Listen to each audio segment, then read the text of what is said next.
Dit is de podcast van Omroep Friesland. Noordewien.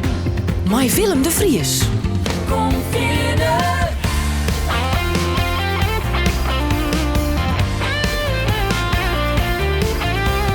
Alles wat te speelt. Omroep Friesland. Oh, the sharp hand, pretty deep there, and he shows them pearly white, just a jackknife as like heat there, and he keeps it out of sight.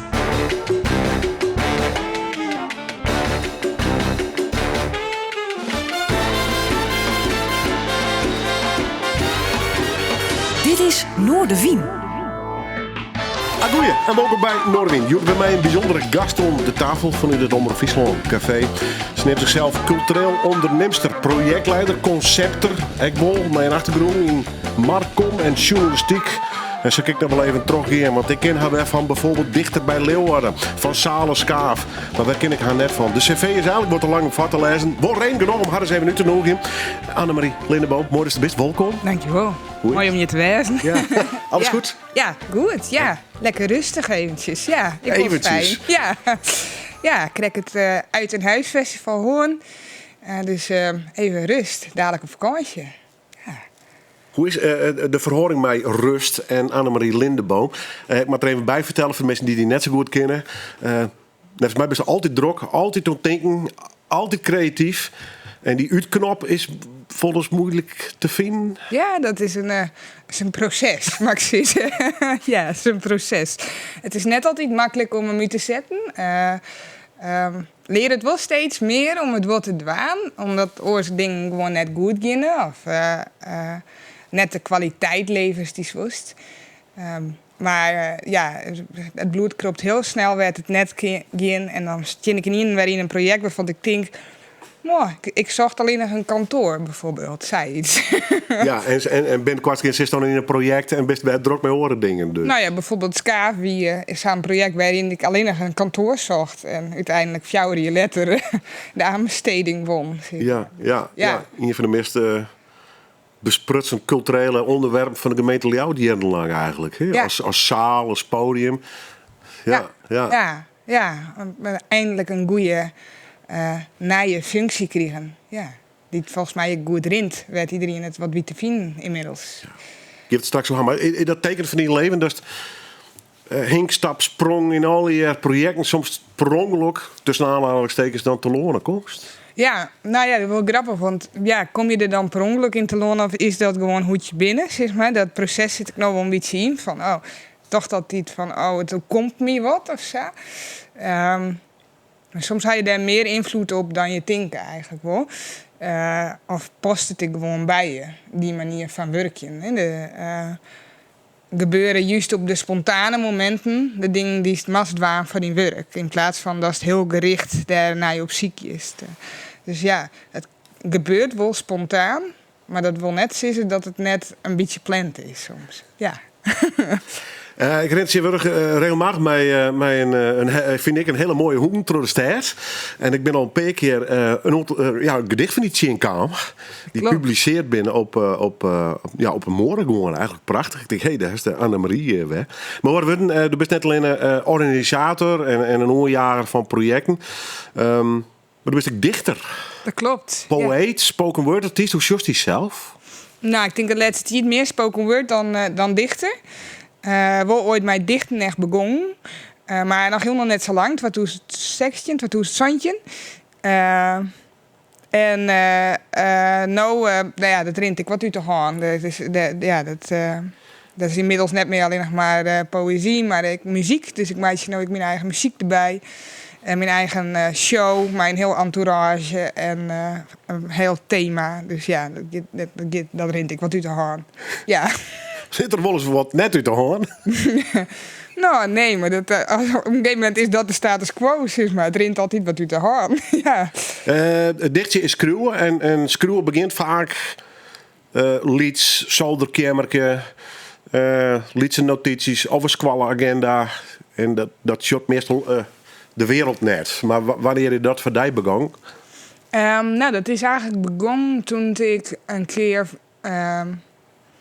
probeerde om mij te doen aan een poetry slam. Dat we toen vrij nij in Ljouwert van Jongeren. En ik dacht, wist ik ging dit gewoon een keer proberen. En ik was de enige vrouw. Wat soms echt een voordeel kan wezen, natuurlijk. Als je wil winnen. Maar voor mij wie het voornamelijk ik uitproberen. En dat vond ik zo leuk. Dat ik eigenlijk nooit verwachten. Maar het vond ik zo leuk om een keer orenmeestelijk mijn scrollwork te laten jaren. Wat ik net als journalist of als blogger of columnist schreeuw. Maar gewoon echt als een stukje kunst. Een stukje van diezelf. Dat eigenlijk wel volle meer smakken. Dus dat ran ik wat uit de hand, want daartoe gaan we dichter bij Leeuwarden opzetten. Dat startte eigenlijk wel alle keer bij die poetry slams, ja. Maar daarvoor, als jong famke, thuis, alleen, zie je toen al te schreeuwen? Ja, schreeuwen is eigenlijk altijd wel een beetje de reden trie in mijn leven geweest. Eigenlijk al vanaf het begin. Ik schreeuw al betiert. Ik op een middelbare squallen, schreeuw ik van de squallenkranten. Wat heel leuk wie natuurlijk. En later gebeurde dat eigenlijk gaande wij weer heel snel. En het rollen heel snel uit in werkzaamheden. Maar altijd startte het bij dat ik het leuk vond om iets te beschreeuwen. Of ergens oer te schreeuwen. Of iets te delen waar ik mij zie het. Of wat me intrigeerde. En dat is eigenlijk altijd aanwezig geweest. En had me net altijd heel goed... Het is net altijd heel goed uitpakt, maar ik was eens. Hoezo? Het is wel een risico als je je eigen mening, zeg maar, ergens screun online zetten. Dan ben ik meestal die ter waar een mening hoe ga. Dat is wel spittig geweest, ja. Ja, we horen wel te kwamen in een soort, wat is het, internet-fetischisme? Ja, of nog erger, in de inmiddels bekende storm? Ja, ik denk dat nootje wurg is dat vrij normaal. Dat is daar in balans. Vroeger was dat iets minder normaal. Erg, hè, dat we erom wennen. Ja, eigenlijk is dat wel best wel vreemd. Want het is altijd een hele vreemde gang van zaken. Dat als je in je net kennen, dat je daar heel erg een mening over hebt. Alsof je diegene kent, zeg maar. Nou ja, ik vind een mening is dan nog het in, hè. Geschellen en bedreigen en... Ja, dat is wel... het neemt soms wel een grote proporties aan. En ik had dat, wel een tiertje gewoon dat toen ik voor suksen wat skreun. Dat is echt wat ik daar ontwikkeld van een dikke hoed, zeg maar. En die dikke hoed zie ik wel nodig, na die tiert. Toen ik echt wel wat meer nog in de picture kwam te staan. Net zozeer als schreeuwen, maar mijn skaaf bijvoorbeeld. Maar de meeste militairen al wat van foon en wat van foen ha. Dus, en dan wie je dat voor het eerst eigenlijk... dat ik net meer alles beschreun en online zette wat ik normaal wel zoet waan. Is bang geweest? Ja, ik ben bij Skaaf heel bang geweest. Zo bang dat ik zelfs bij de politie zit. Ja. Was bedriegen dus? Ja. Direct of via toch het traditioneel, tussen scraps traditioneel, maar de mails en de DM'tjes. Ja, en DM'tjes. De Twitterberichten natuurlijk, neem ik gewoon. Ja, en ik zelfs via Instagram, privé-berichten dat...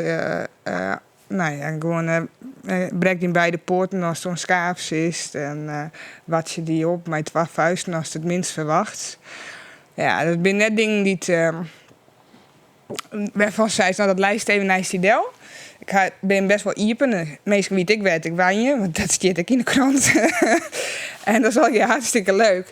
Maar het risico is dat meestal wat minder dingen maar je willen dat ze ik snel weten te vinden.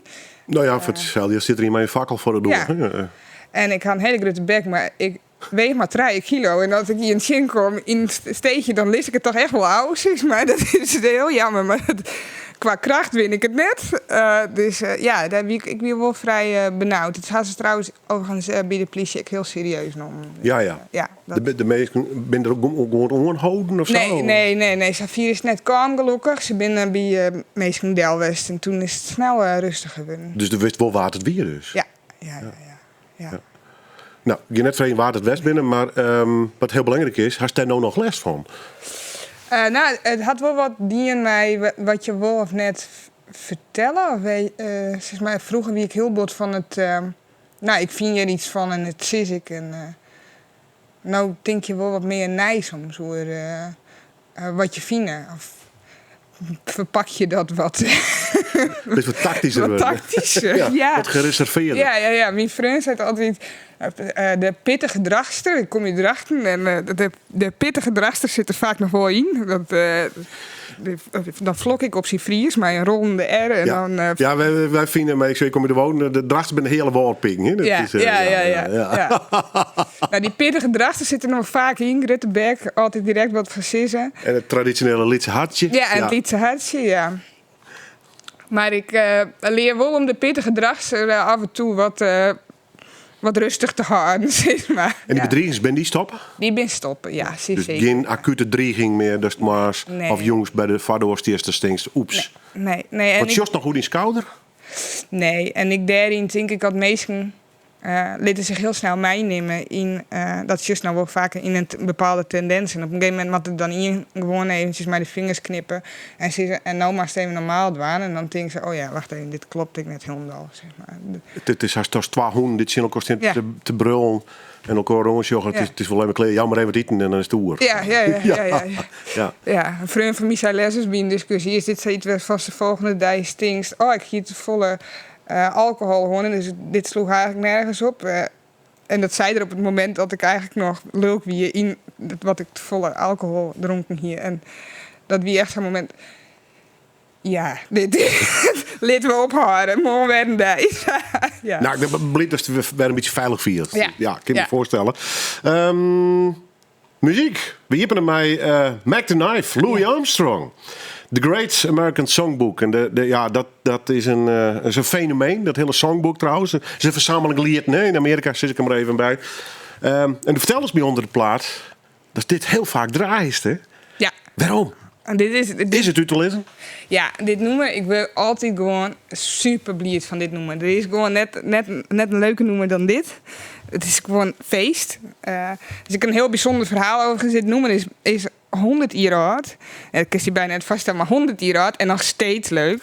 En het nummer is ik officieel schreeuwen van een musical, een Duitse musical. Op het laatste moment afvoegt, omdat ze een stuk begonnen over een misdadiger, McHeath. En op het laatste moment zoenen ze dat mij zo'n orgelpiano zoenen ze dat spelen en die ging stuk. En toen moest het jazzensemble het inspelen. Dus eigenlijk al puur per ongeluk en op het laatste moment schreeuwen. En nou ja, gewoon fantastisch. Het is nog steeds... Louis Armstrong maakt het in heel wijde jaren 50 volgens mij. Deze cover. Ja, fantastisch. Ja, we werden altijd blij van. Er is ooit een schilder die zei Happy Little Accident. Ja, dat is dit En wel dat echt. wie je dit, Ja. eigenlijk, ja. En ik luister heel veel van dit soort muziek. Oude muziek. Dus uit de jaren 50, 60. Ja, eigenlijk bijna geen moderne muziek. Nee. Benjamin Clementine. The People and I. Give it no draaien. What's the story?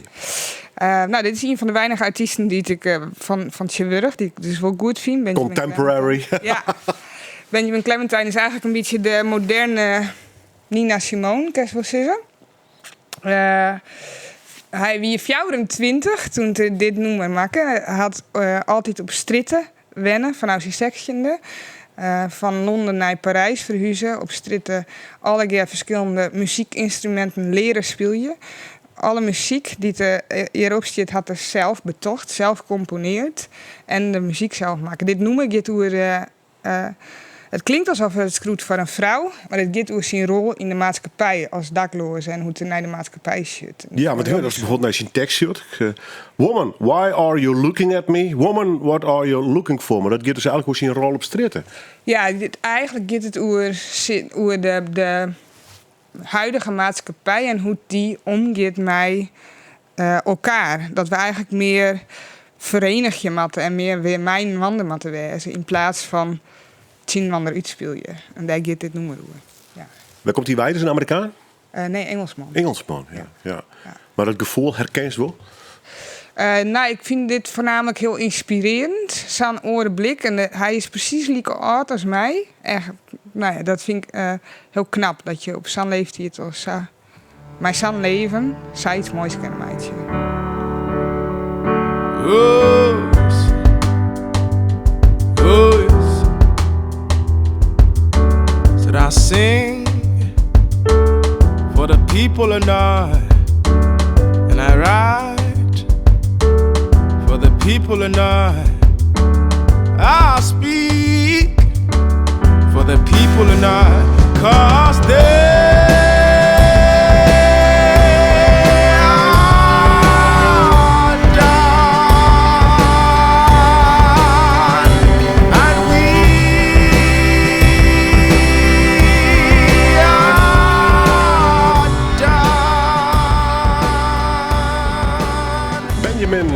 Clementine, The People and I. Opmerkelijk in het lesje van mijn gastvier, Annemarie Lindenboom, want die hoort eigenlijk voor de grootste part van oude muziek, maar dit is dan relatief nij. Dus dat is echt wel aardig.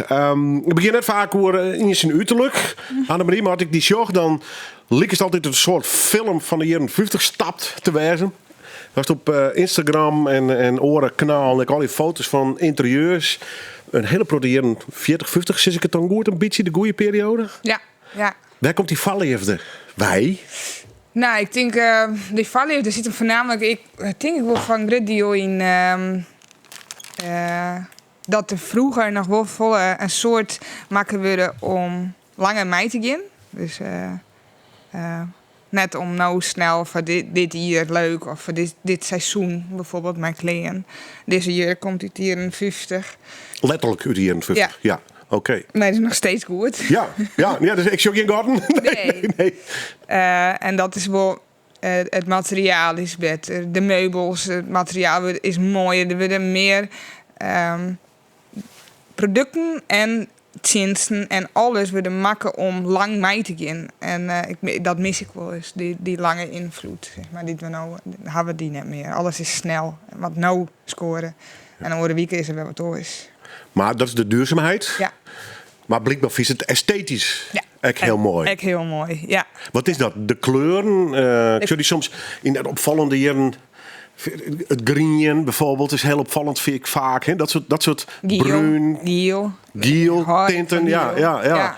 Stiert dat van die periode dan? Ja, vind ik wel. Eigenlijk wel. Er zitten wel een protte kleuren in die van die periode. Hoewel ik wel met zitten dat het hele mid-century nou ik wel weer heel hip is. De beste varrinder in dat opzicht. Ja, dat is bijna net meer leuk.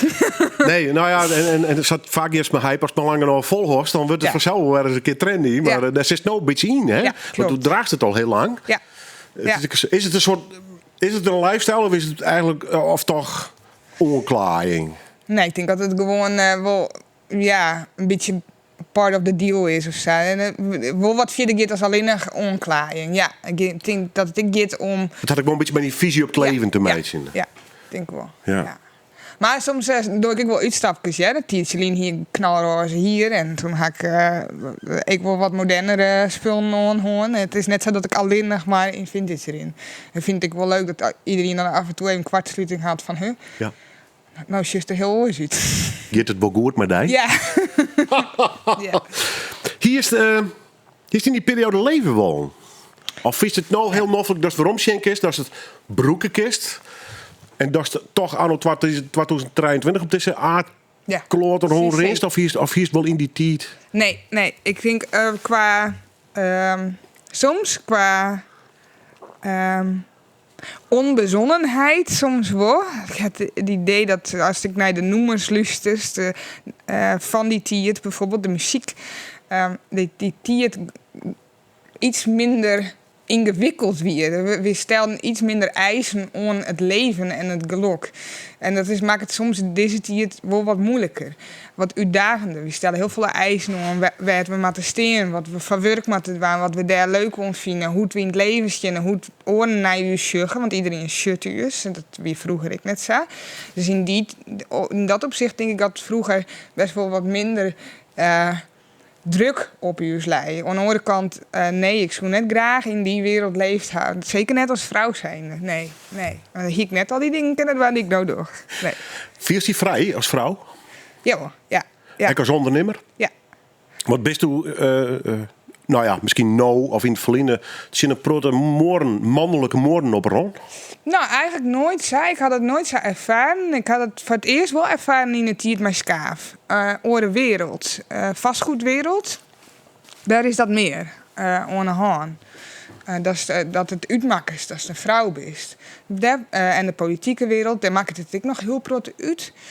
Is het een vorm van machismo? Of? Nou, ik weet het net. Wat mij gewoon heel bot opvoelt is dat als wij hier natuurlijk een plan, werd Lieselot en ik eigenlijk de farmeesten van wien. Lieselot, mijn compagnon. Ja, Jasper Fox. Ja. Ietsje verder, even Ja, om het duidelijk te maken. Fox, ja. En we gaan Leslie, ik kan horen met haar opname. Zit op youtube.com/Noorderwind. Zit ik hem er even bij. Ja. Neskierig verhaal ik. Mooi levensverhaal ik overigens. En die compaan, hè? Ja. Geen toch. Ja. Nou, wij waren de enige inzending die het als vrouwen inzenden hier. We hebben beide een goed cv, een protedien. We waren niet net de jongsten. Ik bedoel, we waren 32. Dat is net alsof krek komt Sjen. Het is ik nog net heel oud, maar het is ik net dat het een broekje is, zeg maar. En er waren andere mensen die het inschreven, die alle man waren, die het een minder cv hier, minder geschikt cv hier, misschien wel, of hetzelfde soort cv hier, maar zich net goed te verantwoorden in hoe ze hun plan onderbouwd hier of waar hun ervaring bij kwam. En wij moesten elk detail echt tot op de centimeter uitlezen, onderbouwen, kleren gaan steen. Werden ik heel vaak deelzet als de famkes. Terwijl het nooit een keer bij die man de jonkjes zijn we. Dat is heel stigmatiserend, hè? De famkes. Nee, we zijn gewoon vrouwen, ondernemers. Wat maakt het uit, zeg maar. De man wil ik nooit zijn. Als vrouw maakt het heel veel verschil, ja. Dus daar ben je bot in oorhand. Dus. Ja, vond ik zelf heel bijzonder, want ik had dat nog nooit eerder gehoord. Ik merk dat ik eigenlijk nooit verder in mijn werk. In de culturele sector ga ik het nooit zo. En in de marketing ga ik het nooit zo meemaken. Nee. Als laatste dan even nog Skaaf, hè? Of het no-show 2023. Doe best eruit stapt. Ja. De vastgoedmeneer die er uitstapt. Ja. Lieselot die eruit stapt. Dus van het oorspronkelijke clubje is net in je meer oer. Nee. Had je er spijt van dat het zo rond is? Of is dit een logische stap? Dat je hem zegt van nou, het plan zou we hier is nou dat is nou gaande. Nou kan ik wel bij wat oors doen. Ja. Of had de oorskier nou mijn dubbel gevoel? Nou, net een dubbel gevoel. Vond het wel heel moeilijk om afscheid te nemen. Dus wil je een plan? Ja. En dat zit hem voornamelijk in het feit dat ik ben er heel lang mee bezig geweest zonder daar verder iets voor te krijgen of zo, zonder daar iets aan te verdienen. De enige wat ik woe is dat plak daar weer. Dat had best wel wat vond niet eerder gewoon. Nou ja, we hebben krek al eventjes gewoon. Dat is kalm. Het plak is er. De meeste misschien kleer. En dan wordt het ik tiert om ruimte te maken van mensen die het dan het beste waar oer kunnen nemen. Die het geen oer huurcontracten en servicekosten en al dat soort. Nee, dat was mij als creatief. Dat vind ik gewoon helemaal niks hoor. Gewoon. Ik ken het wel. Ik vind het gewoon net leuk. Dus daar moest hij in opzetten die het goed kennen, die het die volgende fase in kan leiden. En daar hebben we heel grote gesprekken mee. Dus het is goed dat diegene daar zit. Maar het viel wel alsof ze afscheid neemt van die bandjes. En het eigenlijk net oud maken. Terwijl de dorst het voor de beste bedoeling, maar het viel alsof ze het net oud maken. Dat is best een moeilijk proces. Kies je dan voor hem zelf betrokken te bloeien? Omdat je graag betrokken wil bloeien? Of kies je ervoor voor de stap dat het beste uitkomt? Ik al liek het. Naar boetentaal alsof ze het afscheid neemt. Het is nogal wat een beslissing. Want je had nog van een kindje oorskiën naam, dichter bij Leeuwarden. Ja. Even kwart zijn. Je begint eigenlijk met een heel iets groepje spoken word en dichters iets opzetten. Op een gegeven moment groeit dat. Het wordt een behoorlijk grote organisatie. Je begint naar een omzet daarvan. Nou, waar zit je hem op? Een hele product. Ja, in totaal hebben we bijna 1 miljoen aan subsidies binnenhellen, ja. Met andere woorden, het kind is redelijk volwassen aan het worden. En hetzelfde met Skaaf. Ja. Daar zei het is mooi geweest. Even naar dat nemen van een besluit, wat best rigoureus is. Hast dat leerd of hast dat al titel ken?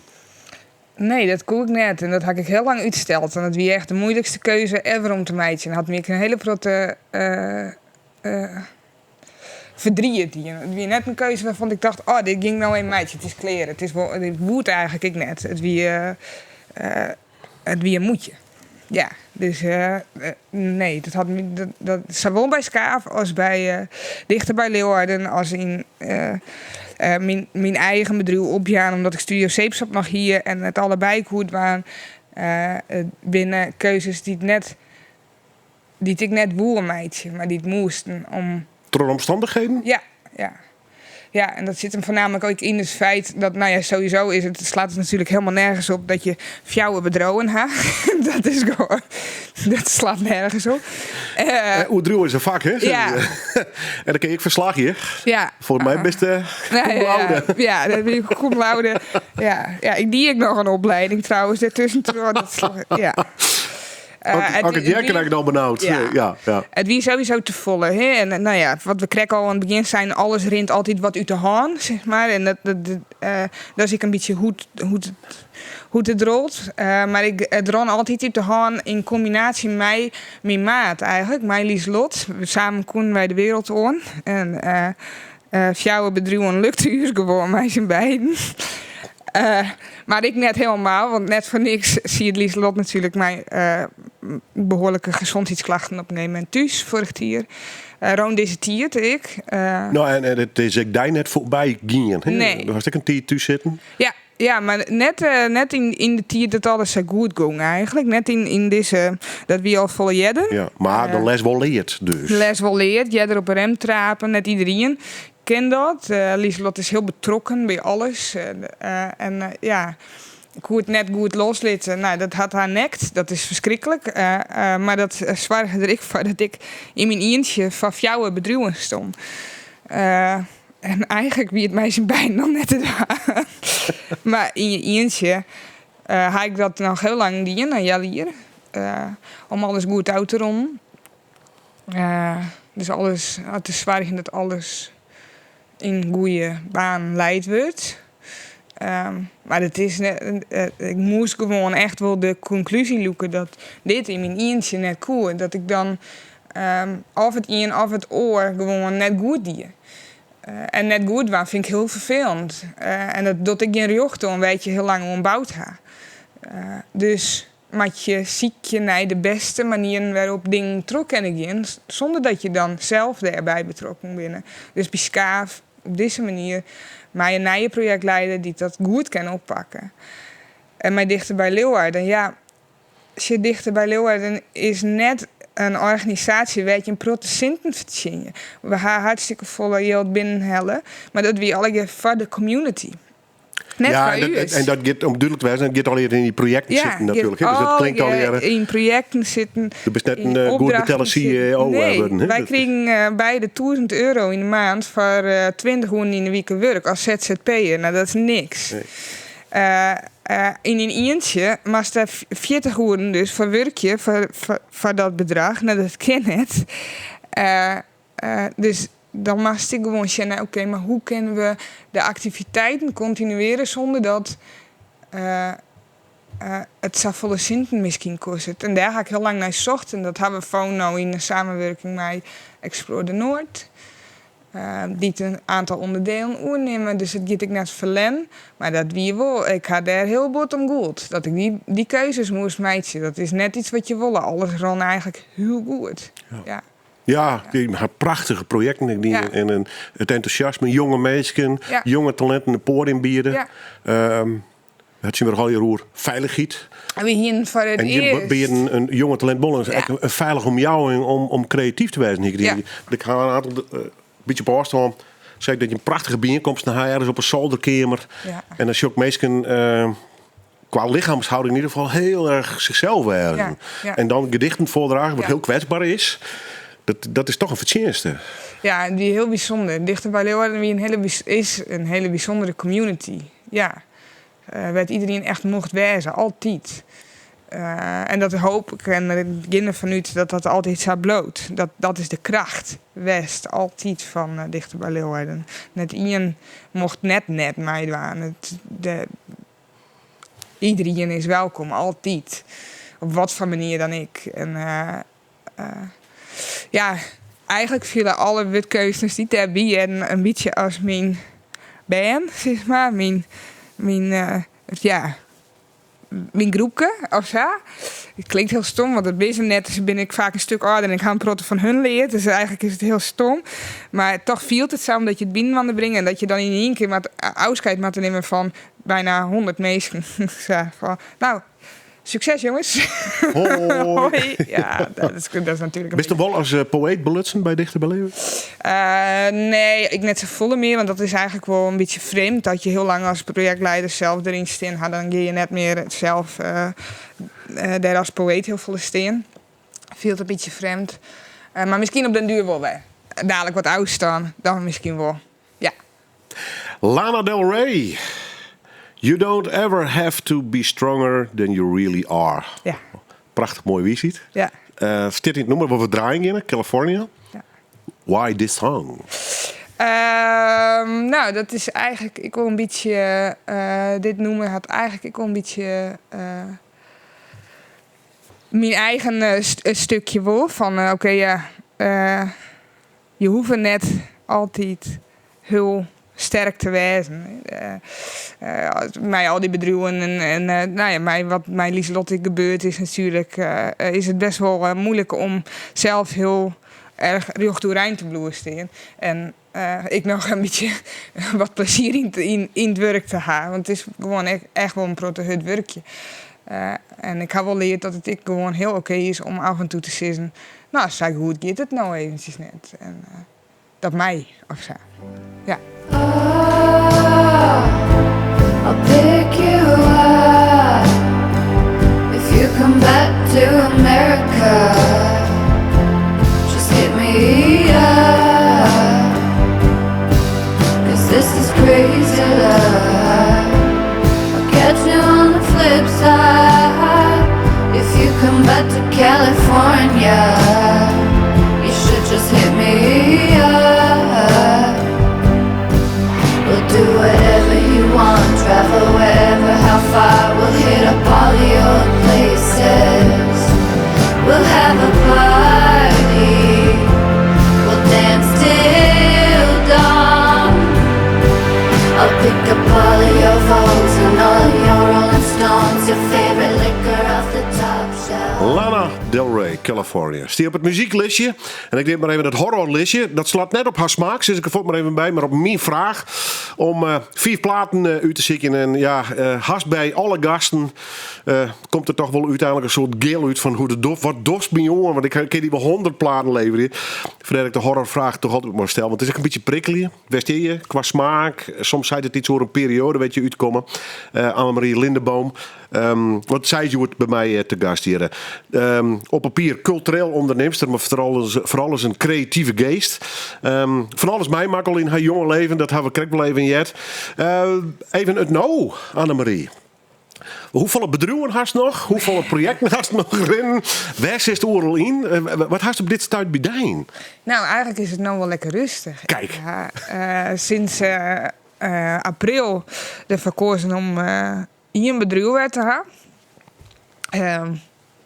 Dus afscheid nam van Skaaf, afscheid nam van Dichter bij Leeuwarden en afscheid nam van mijn eerste echte bedrijf, letterlijk verleiding. Daar die ik heel veel marketing en schreeuwen en dat soort dingen mee. Ja, want daar zie je wel een beetje mee in de commerciële wereld. Ja. Dat is wat denk van bedrijven. Ja, heel veel in de Ik markt. ben heel oors dan. Ja. Heel oors. Commerciële wereld, net heel leuk, vond ik op een gegeven moment meer. Maar ik die nog wel met mijn eigen bedrijf heel veel mij schreeuwen. Dus ik als van bijvoorbeeld Poetry Circle had ik heel lang nog ik als coach dienen. Wat heel leuk werk is. Maar goed, je kan als zelfstandige maar één bedrijf had je werk.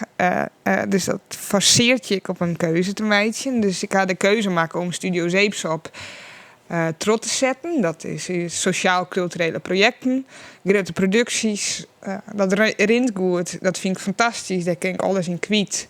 Juist samen met al onze bubbels, dus de creatieve ondernemers, van fotografen tot content marketeers, tot videomakers, producers, alles. En dan doen we de grootste projecten, maar ja, vind ik heel leuk. Dus dat ploegt waan. En dat is het enige eventjes. En dan jonken focus ik me voor het eerst weer een beetje op mijn eigen poëzie. Ga ik heel lang net doen. Heel lang achter de schermen eigenlijk werken. En nu voor het eerst weer bezig met mijn eigen spul. Ja. Echt letterlijk ontschreeuwen, zeg maar. Ja, nou, want er is bij een plaat bezig, daar komen we aan nog wel even een oor. Maar los daarvan, best weer gewoon gedichten ontschreeuwen, spoken word, performances onderwaan? Nou, het schreeuwen is nou eventjes wat clear. Ik ben heel bot bezig met muziek en schreeuwen. Dus de combinatie. Maar ik ben nou dus bijvoorbeeld ik bezig hier iets schreeuwen van een open call van het Fries Museum en VHDG. Van de Museumnacht. En die ga ik woon. Dus ik mij tijdens de museumnacht een stuk van een show laten zien waar ik mee bezig ben. Een plaat waar ik mee bezig ben. Nou, dat is fantastisch natuurlijk. Work in progress. Maar, ja. Wat voor plaat wordt het eigenlijk? Want voor de verste harker van dit programma refereer ik even naar Marit Jellema. Spoken word artiesten die als een van de eerste. Ik weet niet dat het de eerste wie, maar in Nederland in ieder geval spoken word echt op elektronische muziek zetten had. Is het vergelijkbaar met wat Marit doet of is het heel wat oors weer? Nee, het is denk ik wel van een groot gedeelte vergelijkbaar. Wie net dat Marit wel een oor de muzieklid meidje en ik meidje de muziek zelf. Componeert ik echt zelf? Ja, dus dat is wel een verschil, ja. Is dat iets nice of is dat een hidden talent? Nee, dat is nee, ja. Ron, ik wat u te horen. Hoe componeert? Mij een programma, Ableton.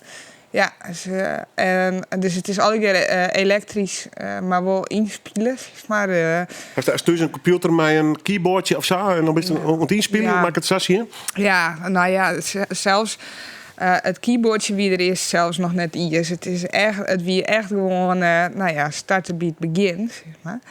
Maar inmiddels ben ik daar aardig tiertje mee aan de gang. Ik, mijn coaches en mijn begeleiding. En dankzij de gemeente Ljouwert overigens. Want die hadden ervoor zwaar dat ik meestal daarvoor koe inhuren om dit te doen.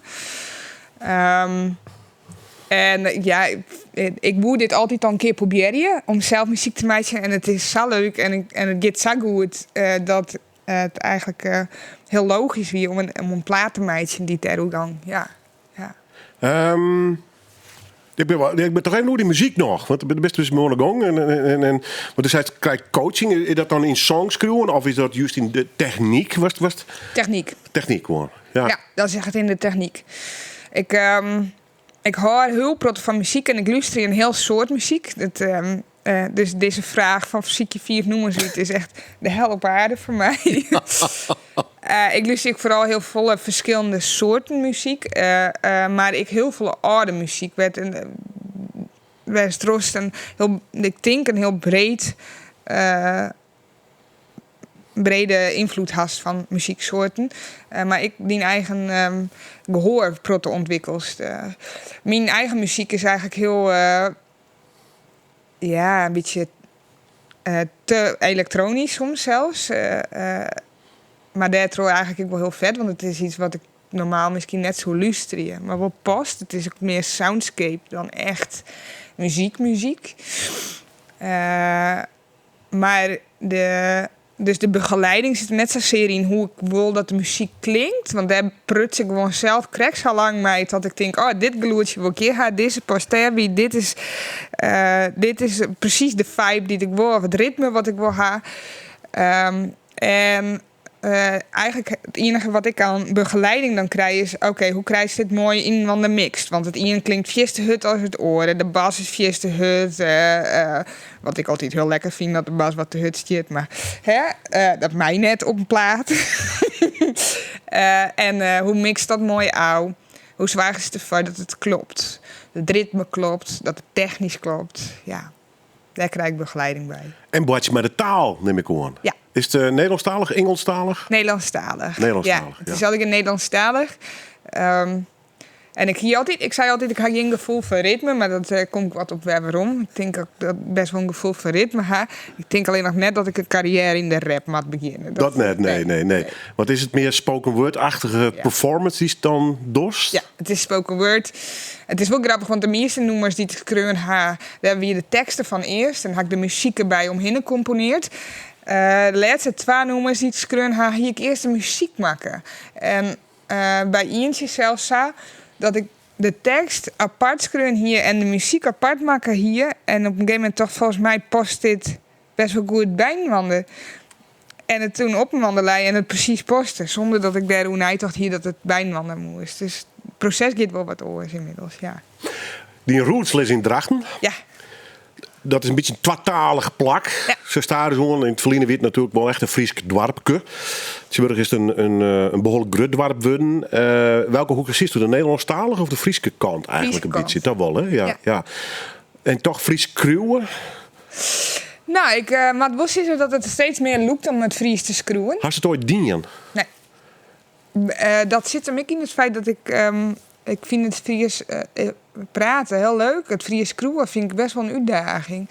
Eigenlijk mag het zo fout mogelijk schroeven en dan schroeft het goed.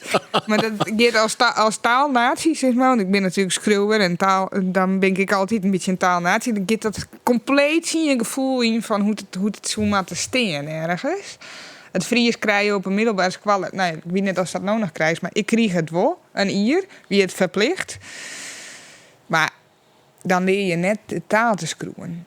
En ik maak nou sinds de laatste paar jaar WhatsApp ik mijn meesten in het Fries. Is het vooral fonetisch of ben ik wel met de... Maar ik had dus een Fries woordenboek. Ja, en die broek ik dus. Ja, want dan denk ik, nou, dat ging kou. Ging dan nou ook nou in het Fries geschreven.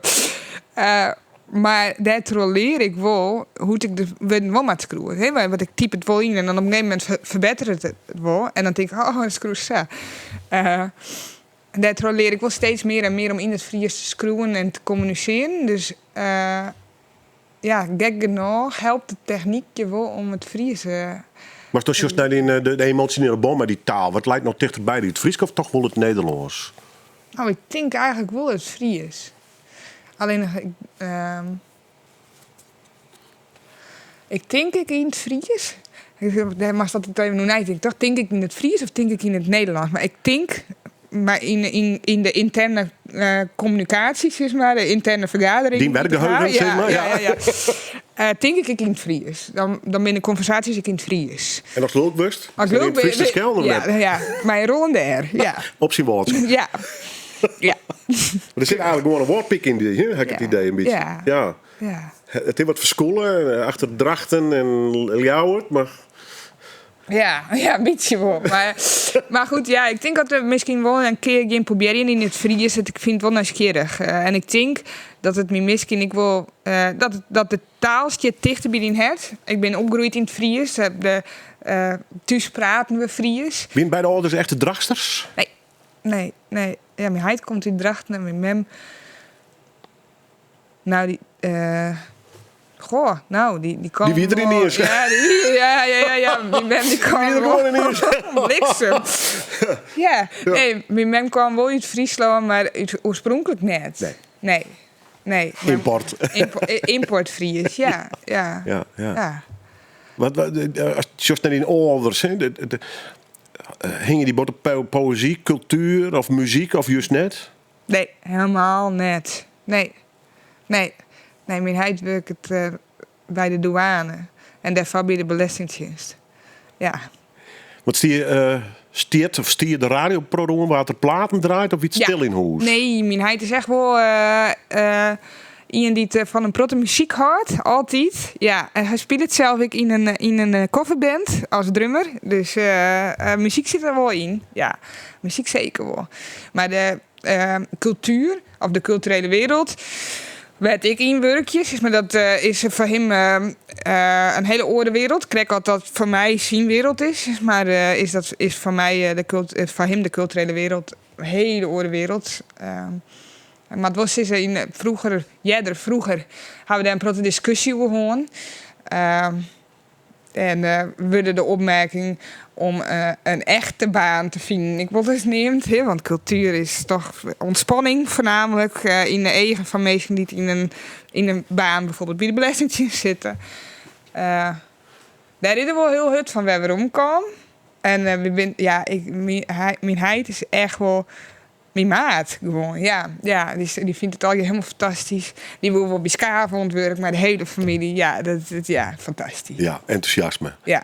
En hij leert wat van dochter Annemarie dus. Ja, en andersom ik, ja. We leren van een ander, ja. Hoe groot is het gezin? Ik heb 1 zus en 2 stiefzusjes. En we beginnen dus ik af en toe gewoon mijn alle vrouwen en mijn heid op paard. En iedereen die een beetje op die likt qua karakter, spanningsbogen. Ja. Dat denk ik wel eigenlijk mijn stiefzusje, terwijl we helemaal geen echte familie binnen. Maar mijn oudste stiefzusje liep het qua karakter wel heel goed op mij. Nou, geen pittige gedragster, maar wel pittig. Een creatieve stuiterbal, maak ik het gewoon een beetje op neer. Ja, blied, gewoon blied en lekker zichzelf. Ja. Want, door neemt het woord, en echt het hiek in de holle. Ik vind die altijd wel een heel optimistisch en blied mens. Ja. Is dat ooit voortwest? Of had dat altijd misschien mij een heel pro de moeite, maar wel vast weten te horen? Ik op momenten dat om bedriegen was, dat misschien relationeel, maar misschien wel eens dreig is, dat die een holle drok haast. Ik best niet slag om Annemarie te blijven? Ja, ik denk het wel eigenlijk meer verbaasd hoe west dat ik dat koer dan ik hier net verwachten. In sommige situaties denk ik, het wie best oké west als ik gewoon heel erg liefdesverdriet hier stond bijvoorbeeld. Echt lang ik bijvoorbeeld. Ik ben echt van uitgang dat ik lang liefdesverdriet zo had van mijn vorige relatie die het uitgang. En dat wie eigenlijk net samen in een paar weken viel ik me eigenlijk best wel oké en goed. En dacht ik van, mijn leven is er nog gewoon. En ik adem nog, ik ben er nog. Ja, en al mijn vrienden binnen nog. En eigenlijk is het best wel oké. En ze nou als kind die zin ik niet eens ja. Het maakt het je ook wel weerbaarder. Dat je denkt van, maar bijvoorbeeld mijn situaties, dat mijn compagnon dan in een fot valt, mijn maat, werd ik gewoon, zou niet in mijn werken had, dus ik gewoon mijn maat, echt, hij valt fot. Maar er is geen blinde paniek. Er is geen depressie, zeg maar. Want ik denk dan wel, in het verleden behaalde resultaten. In dit geval denk ik dan wel, ik ken dit wel aan. Ja, en er zijn altijd een hele grote meesken en vrienden om je heen. Die het altijd hele domme grapjes meid in dat soort situaties. En dat is dan toch even maar slijtje. En dat is het belangrijkste. Keep off the pressure. Ja. Ik ben even streng, want toen had een plaat niet zocht. Ik kan ze helaas net al die draaien. En wat grappig, er kwam mij een soort bonus track. Ja. Oor van die is te lang en die draait toch net. Maar ik wil het toch even vernemen. En hoe raar het klinkt. Ik word daar eigenlijk als eindbesluit van dit interview een stuk van draaien. Dus we vervallen 2 platen en we gaan aan naar Damien Rice. Maar een prachtige vraag. Takes a lot to know a man. Ja. Maar we toch nog een mooie houden uiteindelijk. Ja. Jeetje. Is het nummer of is het een vraag? Nee, het is het nummer. Dus het is de compositie van het nummer. Het is een nummer die wordt het dus inderdaad 10 minuten. Ja, ik zit bij het kind net helemaal draaien, maar ik zei dit is eigenlijk het mooiste nummer. Ja, live it there dan ik maar gewoon mijn besluiten vind ik. Ja. Omdat dit gewoon eigenlijk het mooiste vind. Ja, dit is en dit nummer. Het is een heel. Damien Rice is een van mijn favoriete artiesten. Dit komt van een album uit 2014. Die eigenlijk niet waarvan niemand dit nummer waarschijnlijk ooit heel luisteren had. Omdat hij toch dat het nummer al ouder aan wiegen. En daarna komt er nog een heel stuk. En eigenlijk is dat stuk wat daarna komt het mooiste. Het is een stuk muziek waar de emotie in zit van kwetsbaarheid. Het nummer gaat echt over begrip van een ander en kwetsbaarheid. En dat vind ik, dat merkst heel wat waarom in de muziek die er omheen gecomponeerd is. Het leven is al ingewikkeld, maar snapt het mooi een beetje intussen? Ja. Die ben nooit zo heel ingewikkeld. Nee, Goed. dat is net wie. Dat is Nee, net maar wie. ik wil maar een luchtig einde hier. Maar dat... Ja. En over het algemeen is dit eigenlijk het beste nummer om mij te eindigen. Begrip van een ander en blijdschap en liefde van een ander. Ja. Zelfs voor die simpele kerels. Sorry, Ja, hè? zelfs voor de simpele kerels. Ja. Still Going Strong, Annemarie Lindeboom. Ik vond het super dat ze er wierst. Even praktisch, wanneer komt die plaat? Hast een planning voor die plaat? En, Ja, in hast al- najaar. Het najaar. En hast al een titel? Ja, instantanee. Ja, dat is momentopnames. Ja, Het gaat je goed. dank je.